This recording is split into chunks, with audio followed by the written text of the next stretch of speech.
The Computer Chronicles is made possible in part by the Software Publishers Association, which reminds you it's a federal offense to copy software. The SBA provides information on how to stay software legal. Funding is also provided by PC Connection and Mac Connection, and by Byte Magazine and Bix.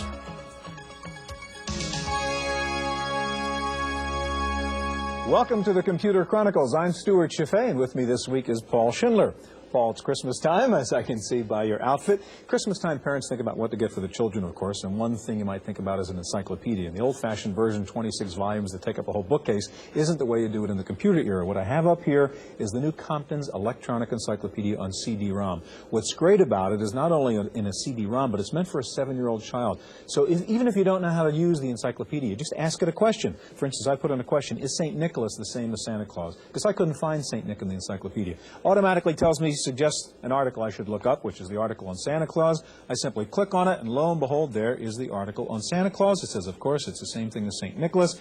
I can click through the 3 pages of this particular article. When I get to the end, it says, by the way, there's a cross-reference article over here called Christmas, and I can just click on that cross-reference icon, and boom, there's the other article. And if I just page through 1 or 2 pages of this article, I can see there's actually a photo. It shows me an icon that there's a photo that goes with the article. I click on the icon, and it pulls up a color photo that comes with that story. It's a really neat way for a kid to get to learn and play with the encyclopedia.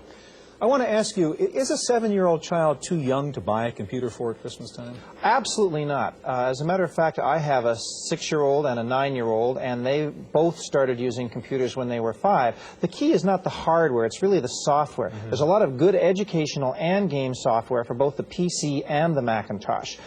Personally, I think they don't need their own. If you have one at home already, they can share it. I don't think they need their own until maybe they're 11 or 12 years old. But with the prices the way they are these days, for $750, you can get a fully functional PC. It's expensive, but I think it's worth it. Okay, Paul, today we're going to look at a lot of neat computer presents, both hardware and software, for children of all ages, as they say. Now, one of the troubles with gadgets that you buy for Christmas is some of them may end up buried in a closet at the end of one week. But the good news is that the best of those end up in the Museum of American Heritage. It's a kind of old-age home for antiquated technology. And we begin with a visit to the museum in Palo Alto, California.